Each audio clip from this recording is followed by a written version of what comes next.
So yes, I have COVID, the tail end of COVID rebound. I'm really sorry not to be there, but you are not, obviously, really sorry that I'm not there.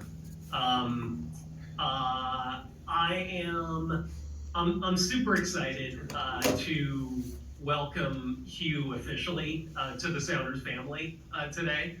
And I'm really excited for you all to get to know him. And so, I just wanted to start there, but I also wanted to acknowledge Peter Tomazawa and the great 4 years that he contributed to Sounders FC, and really, really thrilled for the opportunity with the organizing committee for Seattle 2026. I think it's a fantastic role, and he'll be successful. And this is building soccer in our region is a collaborative effort, and I think the World Cup will be symbiotic to the Sounders' growth and vice versa. The Sounders, Rain, all the pieces to soccer fit together and help each other. And so we're very excited about Peter's role with the World Cup. Still got me? Yes. All right. Look, we are certainly going to spend some time. Hugh's going to be able to answer a lot of questions. Excited to get him talking. But we also obviously announced kind of a 6-year plan. This club has always been super ambitious, and today, in my mind, just sort of reinforces that ambition. And our announcement today really centers around the belief in the future of our sport, our league, our community. We've always been a values-based organization. Our values as an organization drive our enterprise, need to drive our enterprise, and our enterprise needs to drive our values and what that allows us to do, the impact that allows us to have in our community. A healthy enterprise also allows us to continue to compete for trophies every year, which is something that I'm really proud of. In terms of the legacy that this club has always had and will continue. We're a fan-centric club. We listen to our fans, individual fans, one by one. We learn from them, we discuss with them, we empathize, we celebrate together, we embrace democracy in sport. And all of this makes our club better. And so we intend to continue that, to continue to Hugh has been charged with growing that fan base, the breadth and depth of that fan base, and we have some internal metrics that we're working towards, and perhaps over time we'll talk about those internal metrics.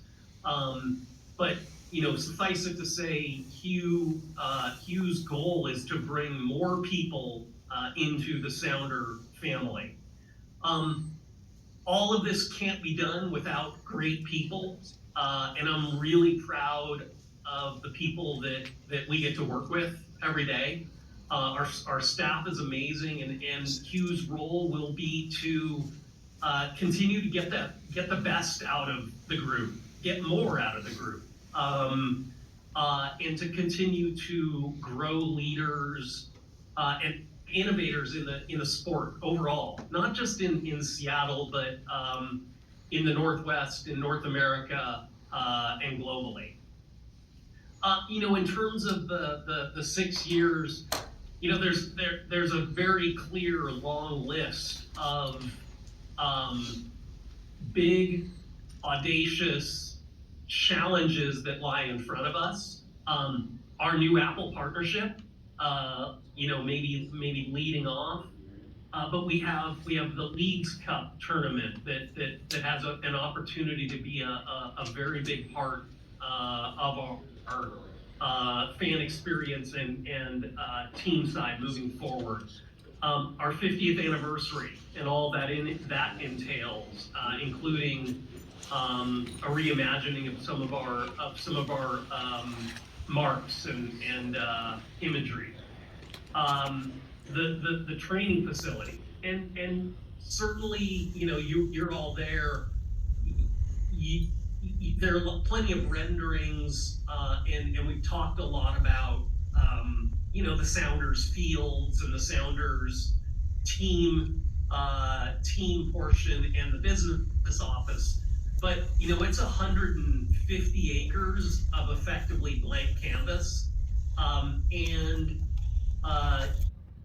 only our imaginations and our abilities to execute will limit what we are potentially able to do on that campus.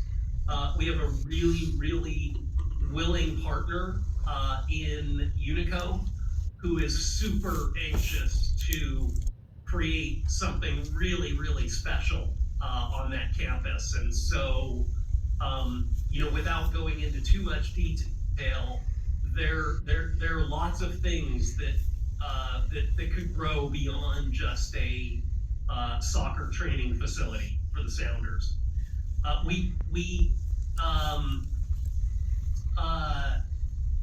There are other things that are rumored, and some are traditional in what soccer teams do around the world. But whether it's partnerships with other clubs, whether it's investments in sports technology, whether it is innovative new ways to engage with fans, whether it's youth sports, there are lots of different opportunities that lie in front of us, and we have a fantastic ownership group who cares deeply about the Sounders and our community, and are super supportive of our efforts to continue to grow the footprint of the club.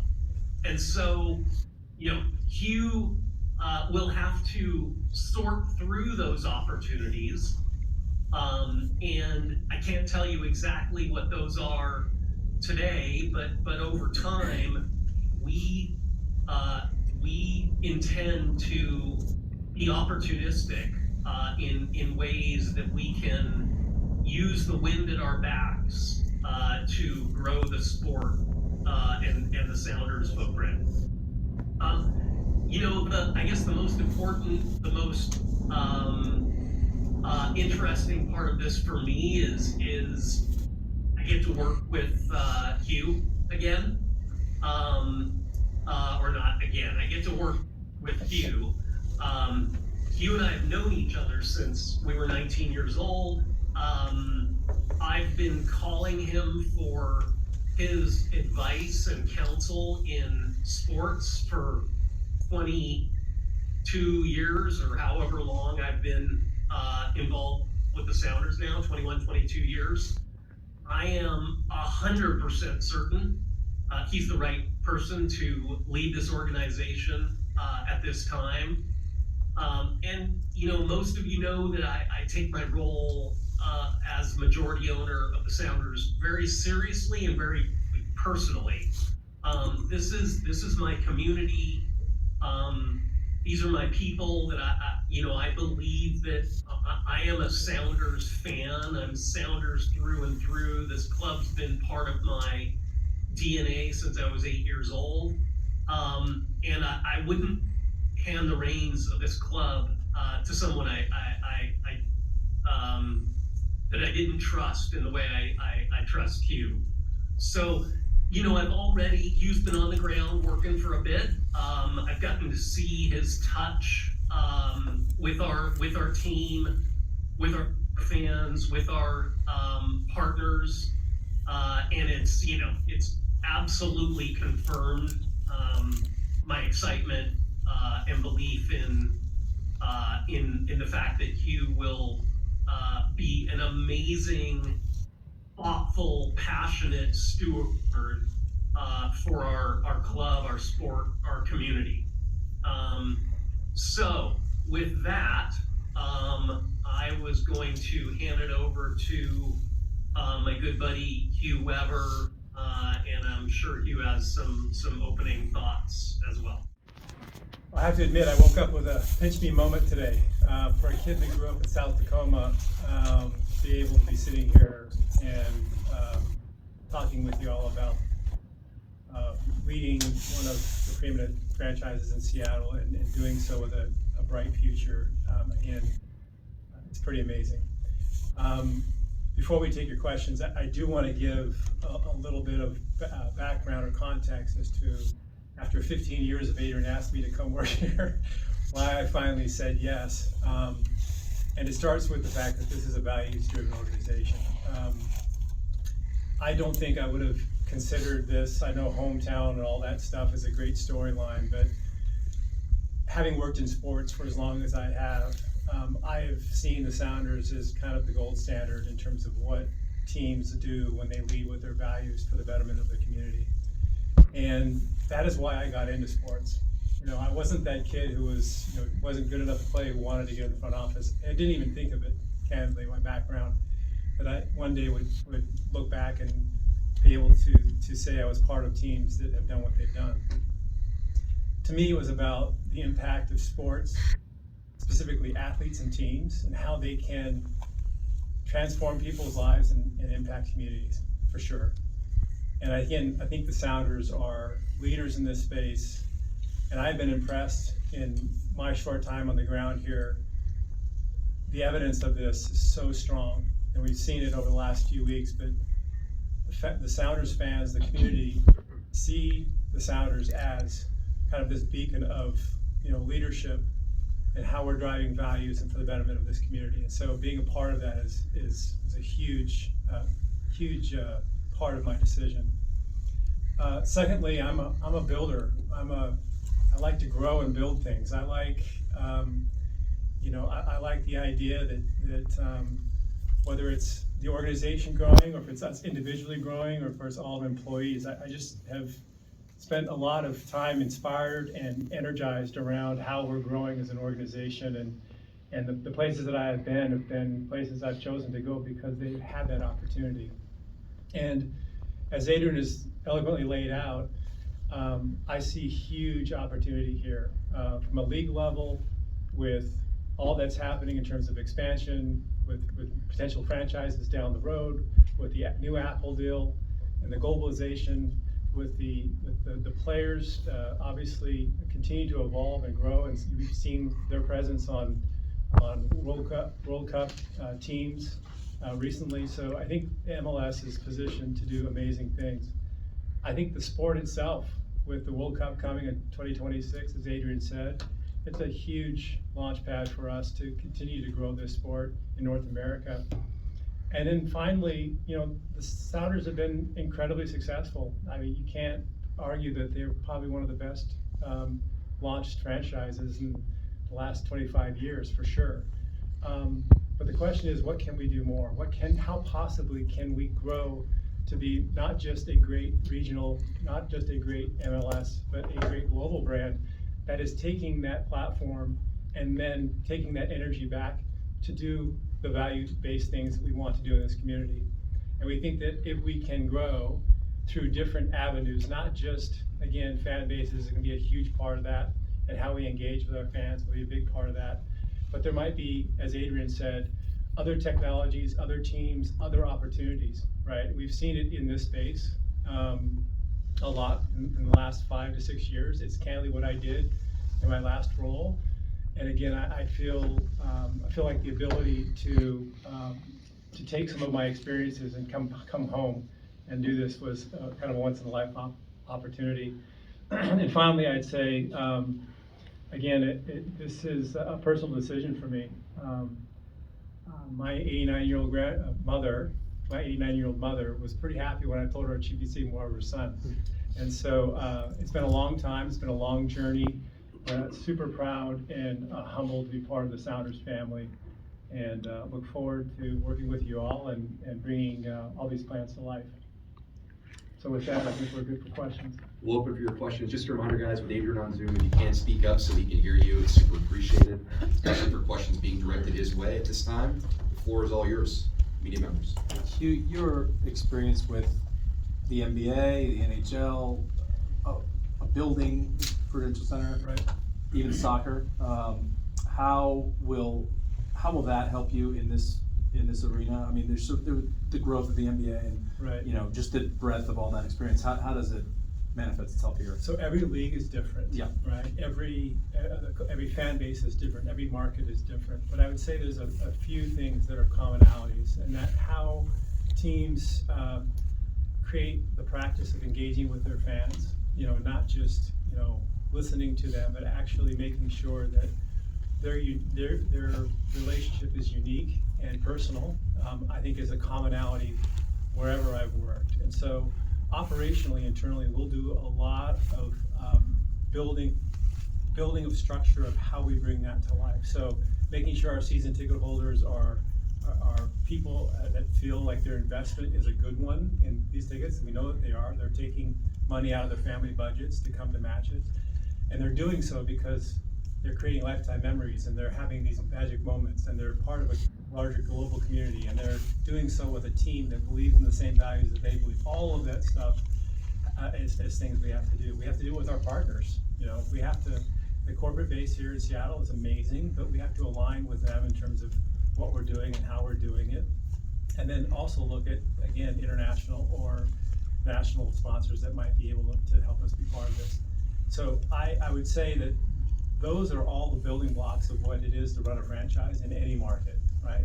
And what I think the nuance is how you do it in a way that is unique to Seattle, right? And unique to Sounders fans, and that's what I'll be learning over the next, I'm a learner, so I'll be here learning. That's what I've been doing for the last few weeks.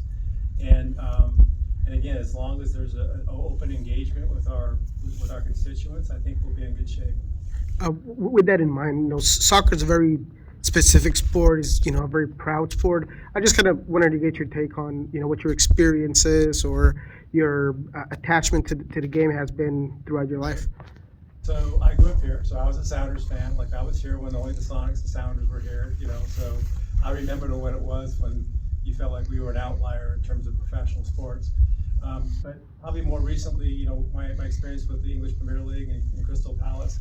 Like you're right, it's not a sport, it's a religion, it's a cricket. It's like I try to explain it to people, but it's like having your college team and your church and your sporting team all be rolled into one. And so I get it, and I think that there is definitely a different mindset in terms of how we think about the sport. But I would say it's every sport has its own unique quality. I think hockey has a very similar quality in terms of the tradition and the connection that the fans have with the sport specifically, and generally with each team. So yeah, I'm very mindful of the fact that this will be a unique experience for me, as it will be for obviously where our team grows and how we get there. Hugh, with affordability and access. Yeah, of course. Well, you have to have your fans to be able to engage with the team at every level. So what I mean by that is that it's not just driving dollars. As Adrian said eloquently, we are an enterprise driven by our values, and our values have to drive our enterprise. So we will always have an inclusive space for everybody, no matter their socioeconomic status or otherwise. How does that show up?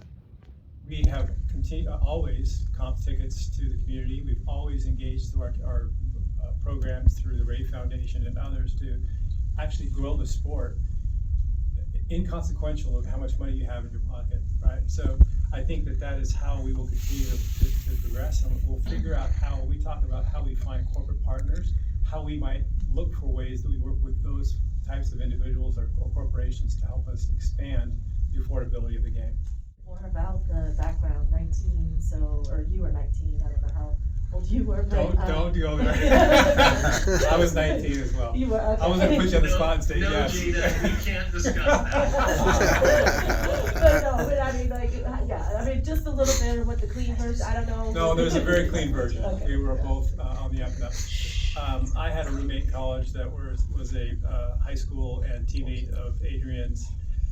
Adrian and I met again at 19. I can honestly tell you, I don't think I had my first beer until I was 20 something. So I can tell you it was clean for sure. But generally, I'd say we respected and knew each other. I liked Adrian a lot as a human being. We stayed in touch, and it wasn't until later. I did not start my career in sports, and it wasn't until later that we really grew even closer because of his focus and connection to soccer and my experiences in different markets with different league teams. So it's a relationship that's grown over time, both fondness that goes both ways, not just because of what Adrian does, but because of who he is. I respect him for how he lives his life and his values and his humbleness. In fact, I coach him a little bit that he's probably a little bit too humble, but in fact, it's a friendship I would say is based on way more than our professional backgrounds. Would you add anything to that, Adrian? No, I just, I think I would add, I know some people shy away from working with friends. I embrace it. I mean, obviously, the quality of the work product has to be there as well, but I trust Hugh with my life. And honestly, I was asked this the other day. The timing was kind of fortuitous with the World Cup coming on and the opportunity for Peter and Hugh's timing. But I don't know if I'm a person who could go run a process and interview 10 people I don't know for this role. This was basically a one of one situation for me. Knowing Hugh the way I do and trusting him the way I trust him, and knowing the quality of his work that he's done in his previous 20 years, and knowing how he cares about people and community. So How did that balance as far as diversity and inclusion? How did you, Adrian, fit that into it? Also, I know that you're close with Craig too, so how did that kind of come into play with that, with wanting to have someone but?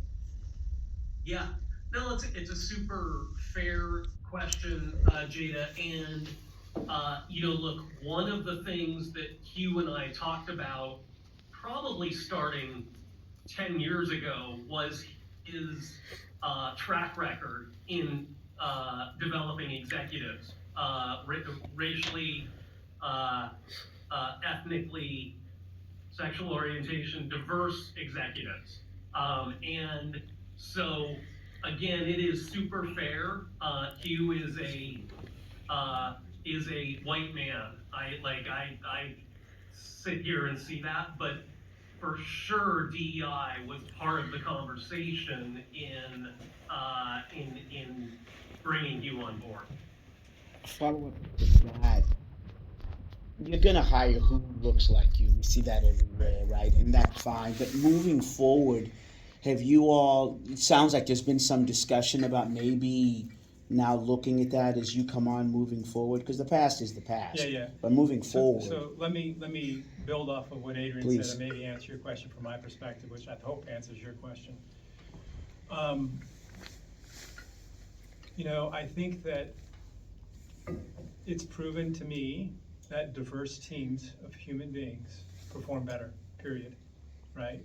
And that's not we took a survey and we put X number of people in this box and X number of people in that box. When you literally sit around a table and you're pulling diverse thoughts from different people's backgrounds and different experiences, and you're not just like trying to fill a quota system, right? Then you have real diversity, and that starts with culture, right? And everywhere I would say I've been, I've made it a priority that developing and sponsoring, not just mentoring, sponsoring individuals who don't look like me, who are the future leaders of the sports industry.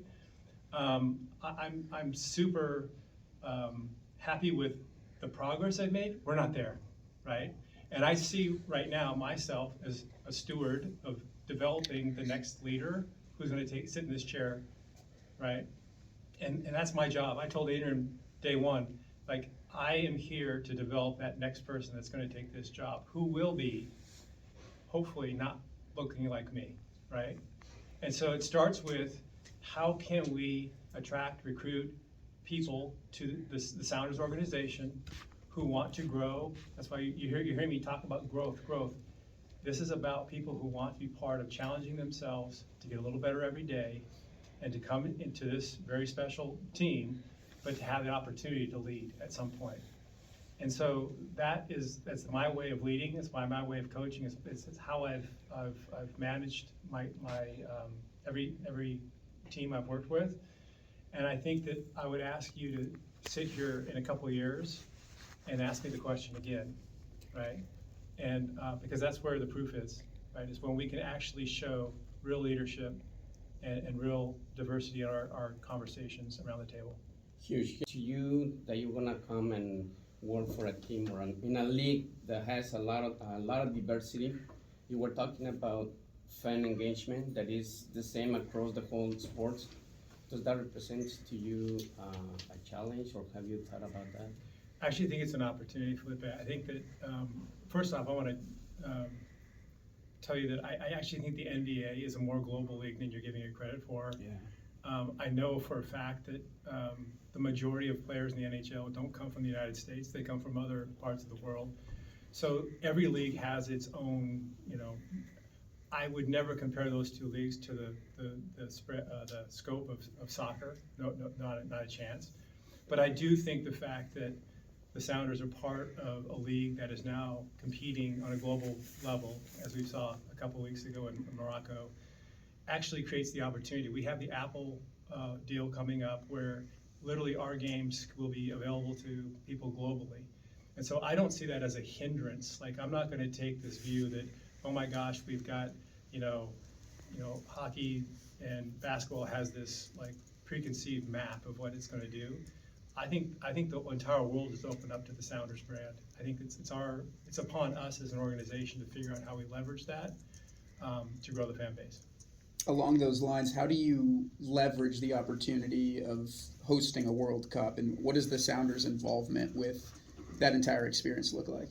Well, of course, we've seen it previously when World Cups came here. We saw a step function. In fact, MLS was born out of the last time we hosted. And I think we could all agree that the sport is more ingrained now than it's been in our history. So I think, again, it's a springboard. It's not just, it's another step function of change where the world will be looking at the United States and how we are, embracing the sport. But also, that these big events draw in sports fans that are not necessarily soccer fans. And that's where the growth of our sport is going to come. It's going to come from people who already identify with, they love competition, and maybe they don't necessarily understand or appreciate the beauty of our game, or they don't understand or appreciate the athleticism of our athletes, or whatever. And I think the World Cup, when everybody stops, it's a moment in time where everyone focuses on our sports, and then it'll be our job after the World Cup leaves in 26 to make sure that the Sounders are carrying that torch in this market and hopefully in North America of the growth of the game. And hopefully leading from the front, obviously from the front, in terms of how we're converting, again, real love of the sport domestically. Along those same lines, despite the growth of MLS and soccer being the most globalized sport, if you ask a teenager today here in the region about soccer, he's probably talking about the Premier League, he's talking about La Liga. How would you bridge that gap to make sure that the new generation is talking about MLS, speaking of the Seattle Sounders? Right. The point of entry for fandom comes from all different places. Sometimes it comes from playing. Sometimes it comes from video games. We've seen this phenomenon happen in the last 8 years or so, where kids are actually big fans of sport because of Xbox or whatever else. So I think it's important that we, understand that we're going to have to find multiple paths for people to understand the MLS and specifically the Sounders brand and what it means. So there's not one little cookie cutter answer I can give you as in terms of how we're going to turn that kid who likes an EPL team into but I think over time, I think that this is going to be any excuse that you would have to say I'm better than that or whatever, I think is going to go away. So. Hugh, speaking of your time at Crystal, or your last stop, you had some role overseeing Crystal Palace, correct? And No, Steve Parrish actually saw Crystal Palace, but okay, so I thought he was curious. He was part of the family, right? So I guess I was curious, like what if there was any direct involvement with Crystal Palace, and then kind of related to that, if you could kind of speak to the timeline of leaving HBSE and taking this job. Okay. Let me start with Josh Harris, David Blitzer, just briefly. In 2013, they shared a vision with me, much like Adrian has here, with about building this incredibly world-class sport operation where they would buy separate teams and do different things. How we treated each team was a little bit different when we bought them and folded in. Steve Harris was doing an amazing job with Crystal Palace. He had brought them up to the EPL. And so my role there was really more helping Josh and David in terms of how they were engaging and interacting. Whereas with the 76ers and Devils, it was very hands-on. So I don't pretend to know, but I know the issues, right? I know the issues that Steve was dealing with. Steve is a good friend. Been to many matches, but again, I know it's a different animal. It's a different beast. So I'm not sure if I answered your question, but it sounds like you did. It sounds like you weren't directly involved in overseeing them the same way that you were the 76ers and the Devils. Right. Steve is a hands-on operator, so it's all good, and a good one at that. And then the It's all right. Sounds like a financial institution. to this one, and if that was so related, or if they were kind of like no. So what happened was, I'll be honest. What happened was, my contract was coming up, and I went to Josh and David about, I don't know, let's call it 6 months earlier, and I just said, I think everything has a beginning, a middle, and an end. I think I'm at the end. I think alluding to what I said earlier about, I love to build things, and we had kind of built things, this enormous organization, multiple teams, multiple brands, multiple buildings. It was great, but I was looking for that next challenge. I wanted to go do something else, and there was a lot of conversation about what that could look like, because if you don't know, they own teams outside of HBSE, and I just felt it was time to press refresh. And I candidly didn't do it with this job in mind. In fact, Adrian contacted me right away, and we were talking about it, and I said, I don't know, man. I just don't know if now's the right time. If this is, and the more we talked about his vision, and the more I, understood the value that he was bringing in terms of understanding what he wanted to do, I asked myself, why am I being resistant to this? Why? Because I would tell you, being away from Seattle for 30 years, I always had in my mind that the next thing was going to go to Europe or go to who knows, right? And so I really did not have a design or plan. In fact, I'm probably as surprised as anybody that I'm sitting here today. Hugh, speaking of that, all the things behind you, it's a bit, to me and maybe to us, it seems like a big deal. There's a lot of stuff happening here. So the challenge of doing all that was part of what drew you. Like the World Cup, the 50th anniversary, the long acres. In fact, if this wasn't behind me, I probably wouldn't be here, right? So, in addition, as I said, in addition to the values that this team stands for, that was kind of a non-negotiable. If the team wasn't who it was, I wouldn't be sitting here. But if it were not for, the stuff that we're gonna chew, to your point, I love big, complicated puzzles. And right now, this feels like a lot, but you know what? Building high-performance teams who tackle big, crazy ideas is what I love, and that's what I hope we can do here.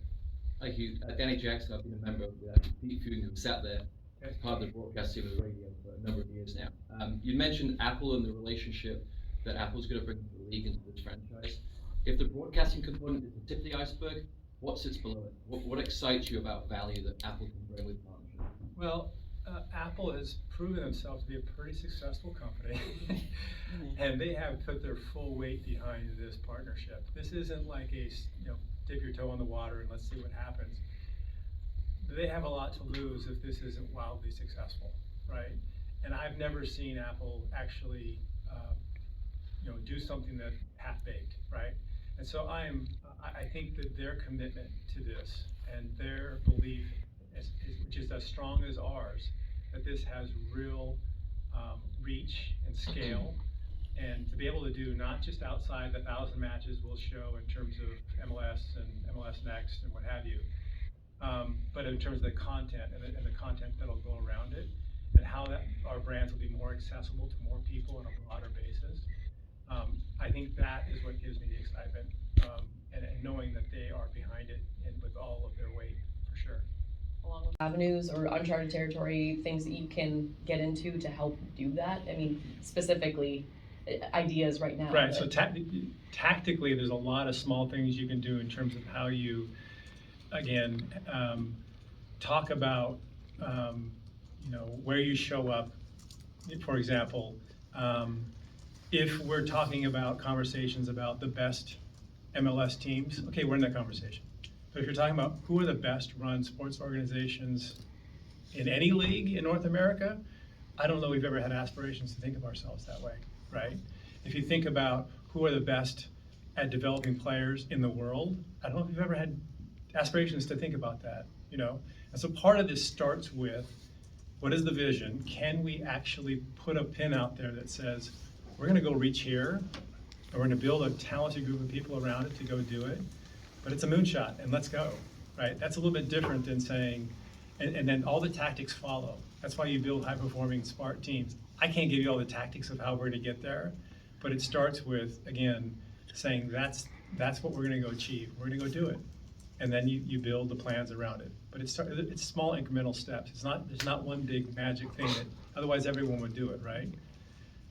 Does that, Sorry. so what I'm hearing you say, you're more of a direction along with Adrian, and then let the process take itself.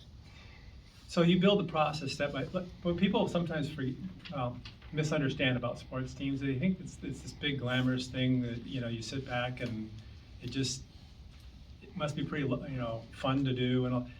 It's kind of like running a cafeteria. Like every small thing has to work right. The food has to be hot. You have to get people that smile, and yet all of that has to work together. And so my point is that you build the process, you build the people that can actually solve the questions and problems that we need to solve to actually achieve all the things that Adrian's laying out. And then you let it happen. It has to happen over time.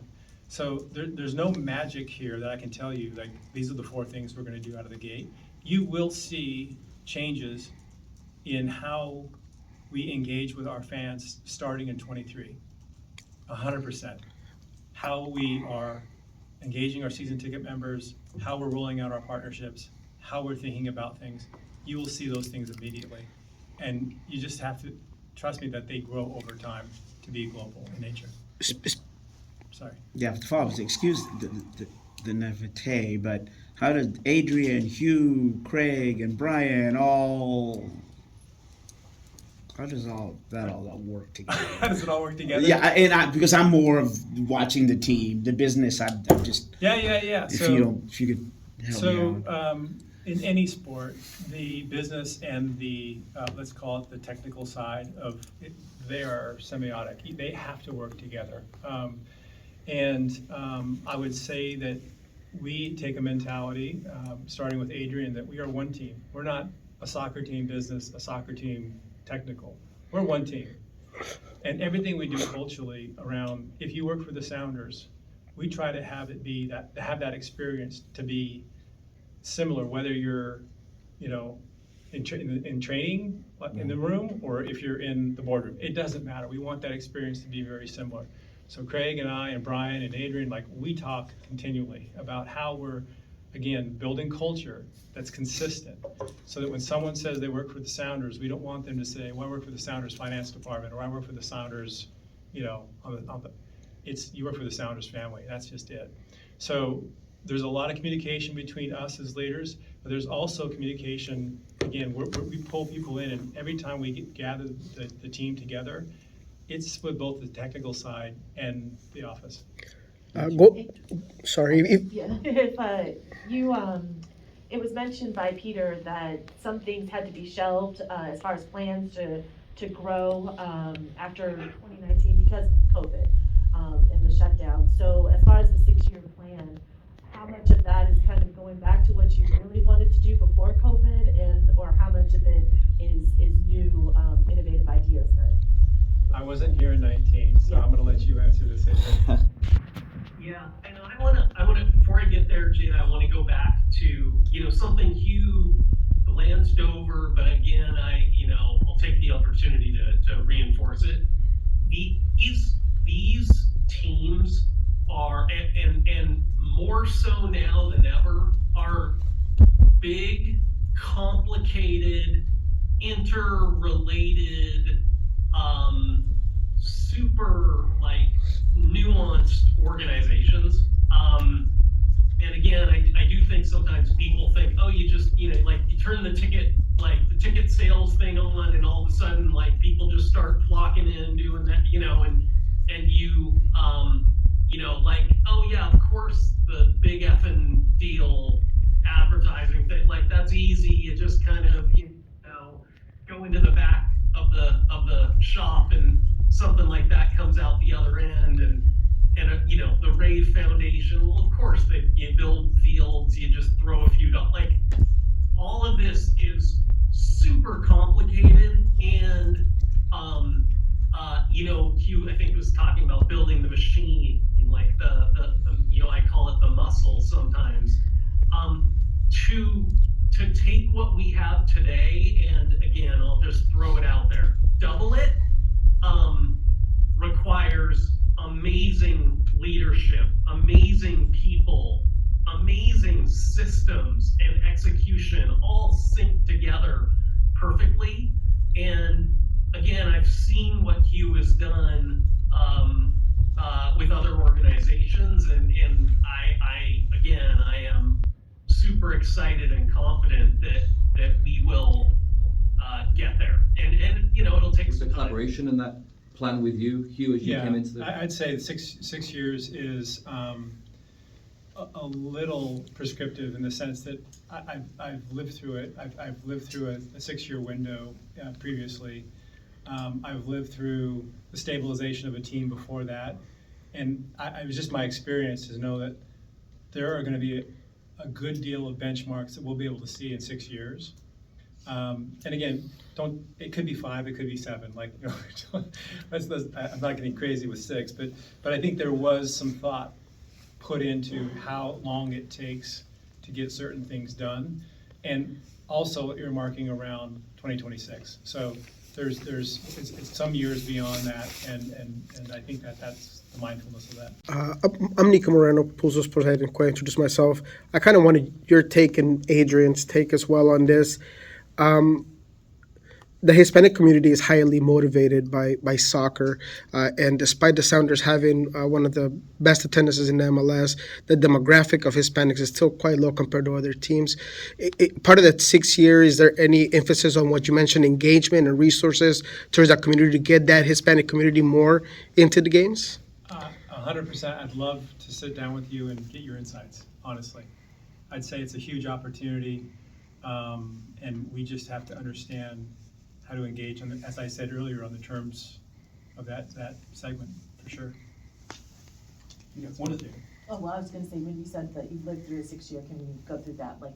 What team was that? And So when 2013, we bought the New Jersey Devils, had the 76ers since 2011, and then I saw how long it took for us to build an operating system at HBSE, and then for us to go out and purchase and acquire teams and fold them in, and what that looked like and how long it took. It wasn't really until about 2019 that it was like a full running machine, and it was like, and everyone could see it was a force. And so there is a timeline there's a timeline with someone like myself stepping in to a role like this. You don't just, turn on a dime. It takes a while for culture and ideas and systems to kind of take foot. And so I think all of those things are in consideration as we continue to grow. Adrian has sort of, by the way, I'm Jeremiah Sham from Center Heart, and Adrian sort of alluded to some infrastructure kind of ideas, and I know this has sort of been out there, and just I know you said you weren't going to get into like some of the specifics, but is there ideas of the Sounders having their own stadium, and is Lumen Field still sort of like the way forward for? Well, as you know, it takes a long time to build a stadium. Yeah. So I'll let Adrian handle again or lean in on this, but I would say generally we want to always be focused on what's best for Sounders fans. That's our obligation. But again, there's a lot of work to be done just with that simple idea. And Adrian, I'll let you talk about that. Yeah, I mean, look, Jeremiah, you and I, I've probably given you this quote every 2 years for the last 12 years. It's always good to get on the record, though.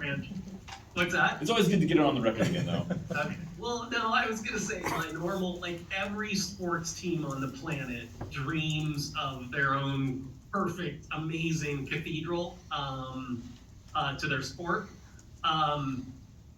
We're certainly no different. Lumen's been amazing for us. It is amazing for us. We have 10 more years on our lease there. But I'll sort of, that statement will live forever.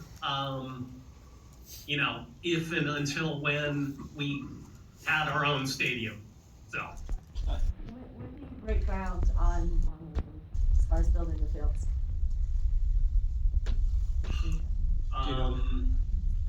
Soon. Tom just walked down. I don't know if anybody in the room actually knows, but like. Tom does. Yeah. Oh. So we'll start seeing it in March. The construction zone is out. But we're still, follow the law, we're still getting permits for things, and we can't do some things. I'm not sure if that was audible to everyone, but I think a mid-March kind of launch and then April 1st real activity. By people who have been here longer. No, we're definitely looking at this as a blank canvas. I think that there is not many opportunities this close to the proximity of infrastructure, highways, rail lines is the sounder that it butts up against the project. Being proximity to downtown Seattle and being an incredible community like Renton, like the possibilities are endless, right? But it kind of begs the point that we've been saying is like you can have great ideas, but you have to have a team that can operate against them, right? And so right now we're formulating what are the most highest rich priority targets that we should be focused on. And right now it's about getting the team here, right? We got to get our team launched here. We got to get our business organization settled here. But again, there will be designs that we'll share over time that'll actually support the idea that this is an unbelievable project for the city of Renton and for the South Sound generally. Anything you would add to that, Adrian? No, I think that's right. Yeah. Hey, Adrian, just to follow. Other than we do the theme of this sort of campus live work play. So say that again. On the 10-year partnership, who you said Elise. the lease, the 10-year lease, that's with the county? It's a lease with the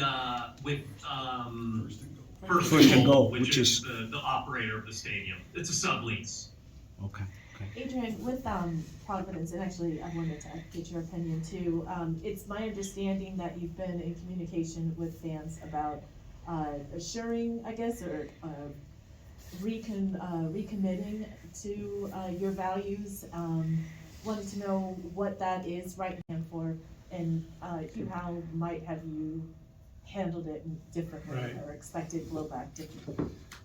So I would say it's really unfair for me to say I would have done something different because hindsight is always 20/20, and it's not fair to the people who were making decisions or even to me to try to speculate.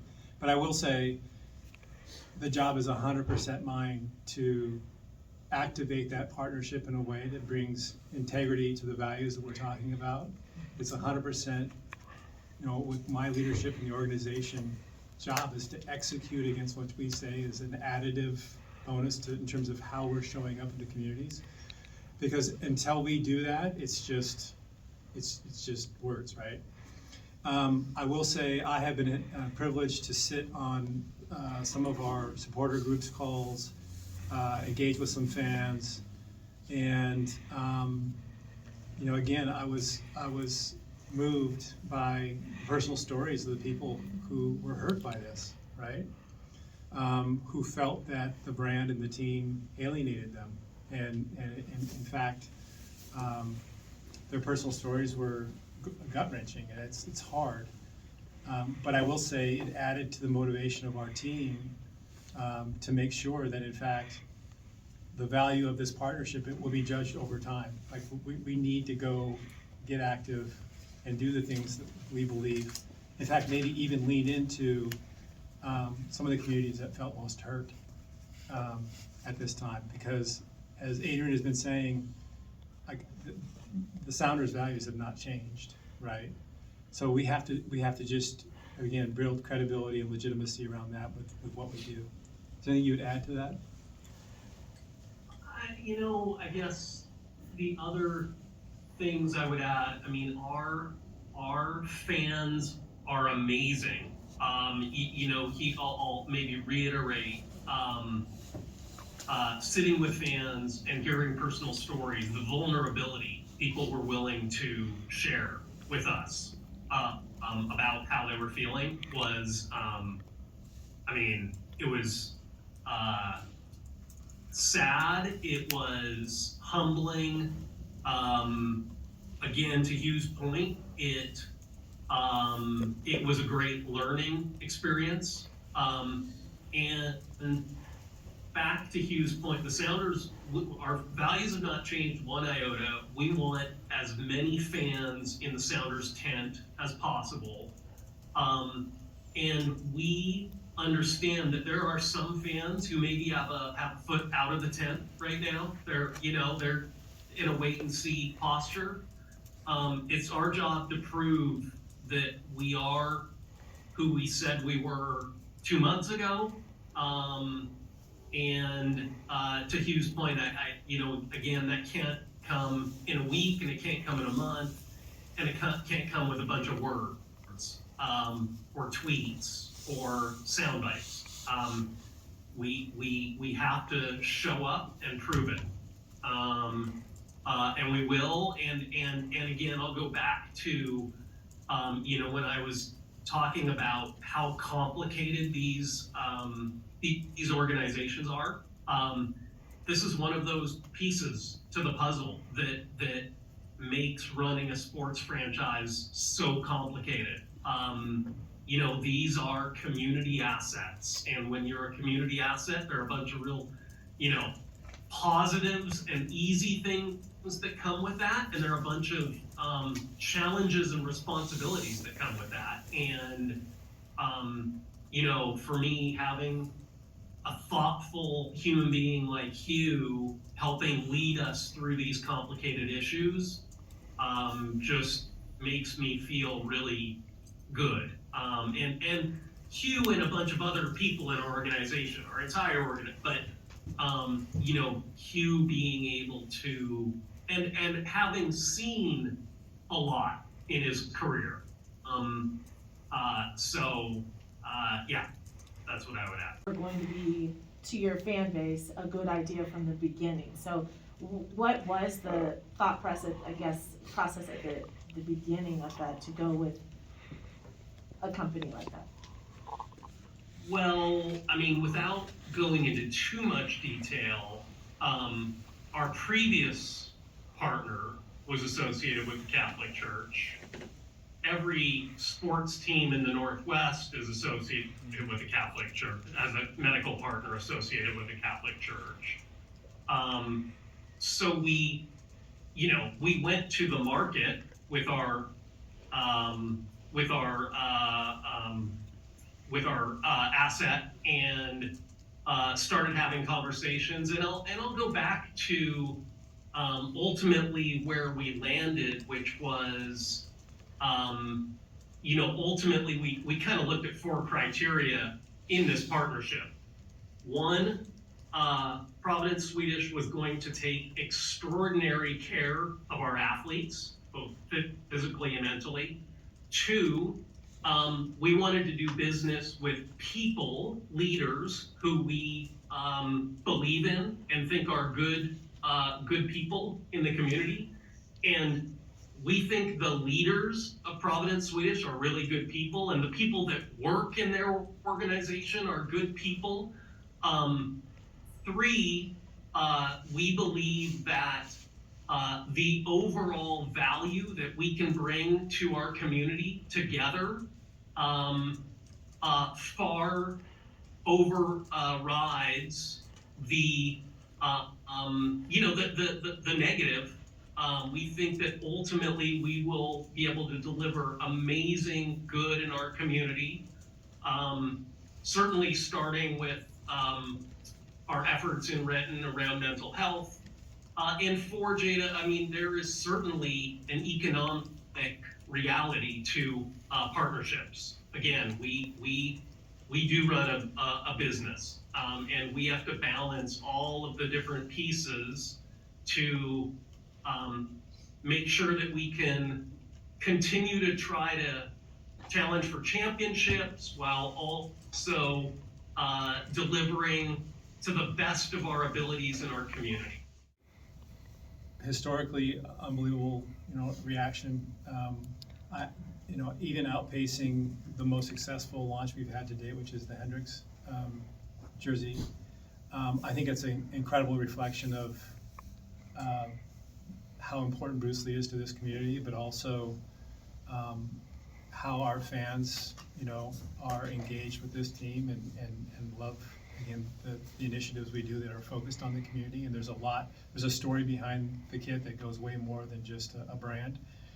And I think that resonates with people in this fan base. And so the sales have been spectacular.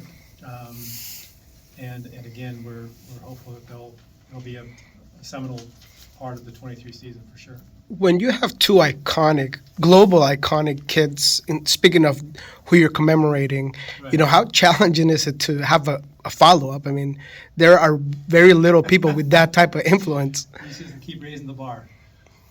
I don't know what to tell you. We've got some time to figure out the next one, but I think you'll be excited. When you say outpacing, I believe the Hendricks, didn't the The Hendricks first 24 hours. Yeah, so are you saying it's doing that, The numbers that I've seen, the numbers that we have seen are that it is doing even better. Or 15 years or 17, however many. We You're that old? in order, great organizations, great teams succeed as a sum of the parts. They are, individuals don't provide for the success or failure of a team. It's a group effort, and I think that we have done very well as an organization in all the different pieces to the puzzle that are necessary for a team to compete year after year. Scouting, recruiting, welcoming players into the market, coaching, training, supporting families, medical care, managing the budget, providing great sort of guidance, leadership, expectation. So we need to continue to do all of that. I would, again, not expect us to be, we don't endeavor to be the biggest spenders in the market, what we endeavor to do is challenge for championships every year as effectively and efficiently as we can. And then I would marry that back to the very, very beginning, which is that, Hugh is here partially, to help us run a better and better enterprise, better, bigger, that provides increasing amounts of resources to the team to make sure that we stay in a position where we can compete for championships every year. Does that